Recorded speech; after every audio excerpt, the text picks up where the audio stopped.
Welcome to the 1099 ETC program. This tutorial covers e-filing the 1099 NEC forms to California using e-file services. To begin, the pair ABC payroll has been created, and the 1099 NEC form data has been entered.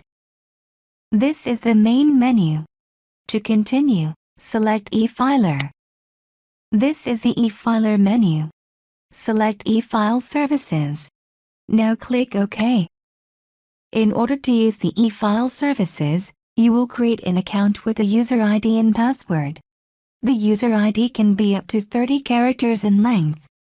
The password must be at least 10 characters in length, and include one uppercase letter and one number.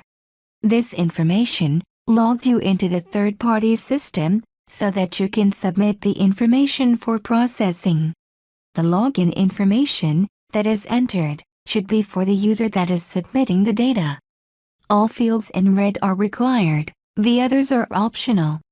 You can also elect to remember password, so that you will not be prompted to enter it during the e-filing process. The transmitter is the person that is submitting the file, not the company that is being submitted. Fill out all of the required fields and click Submit. In a few moments, you will receive a message that the account was created and/or updated successfully. If you receive an error, correct it and resubmit again. Click OK to continue. Once the account is set up, we are ready to e-file. Select Create New Batch. Here are the e-filing options. Select 1099 as the form. Then select NEC as the form type. Next, select the services for this batch. Select e-file to state, and then California. Click OK. This is the transmitter screen. Filling it out is optional, except for the transmittal type.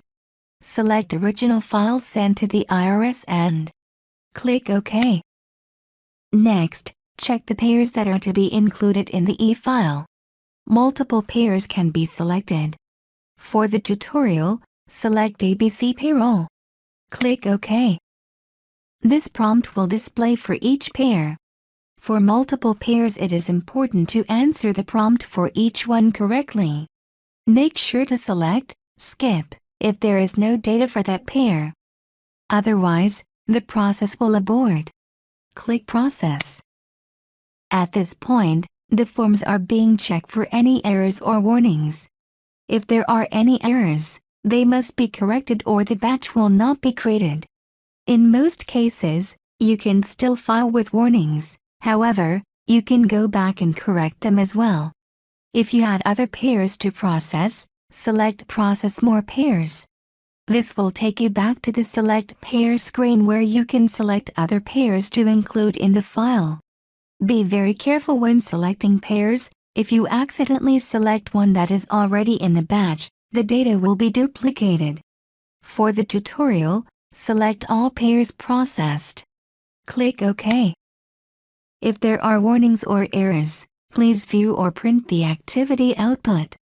The report will list the warnings, errors and the record numbers where the errors occurred. That information is used to correct the records in the W-2 or 1099 forms filer. Click Quit to continue. At this point, the 1099 NEC forms are ready to be submitted to the third-party vendor. The amount of time that it takes will depend on the number of forms and your internet connection. After clicking Start, the forms will be checked for errors. Click Start. If any errors are found, you will get this message. The e-filing process is aborted when errors are found. All errors will need to be corrected. To view the errors, click OK. This is the error screen. The errors will be listed at the bottom. In this example, the pair address is missing the city. You will need to quit the e-filer at this time, and go into the W-2 and 1099 forms filer and enter the city on the 1099 form. Then restart the e-filing process again. Close the error screen. When there are no errors, the forms will be assigned a batch ID, in this case, 1409759. Its status is unpaid. At this point, the third-party vendor has the forms, but until the batch is paid for, it is not sent to the state. Please note that the per form charge varies year to year. The cost in the following screen are examples only. To view the current per form charge, please review the e-file services pricing guide on our website. To pay for the batch, check the box beside the batch number. Click Pay selected batches. If the batch is ready to be processed, confirm that the batch number is correct. Once Yes is clicked, the batch cannot be cancelled. Click Yes to continue. If the payment information has not been set up, the credit card information will need to be set up on a secure website. Click Add Card. You will be directed to a secure website to set up the credit card information. Enter the information and click Submit. Once the credit card information has been added, click OK. Select the credit card. If you have a prepaid account, select Prepaid Account and enter the account number. Click OK. At this point, the third-party vendor has received and accepted the payment information. Click OK.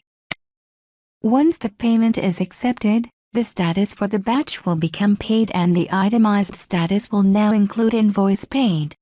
The paid status indicates that the third-party vendor is processing the batch to submit to the state. There are several steps during the batch processing. The number of steps depends on the e-file service selected. Batch processing could be completed in a day, or may take several weeks to complete. In order to update the status of the batch, click on the batch ID. For e-filing to the state, after invoice paid, the next status is filing queued, and then filing complete.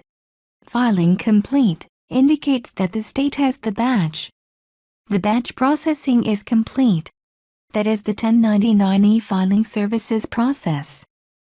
For further questions, please review the frequently asked questions on our website. Technical support can be reached by email, fax, chat or phone. Thank you for using the 1099 etc. program. Have a great day.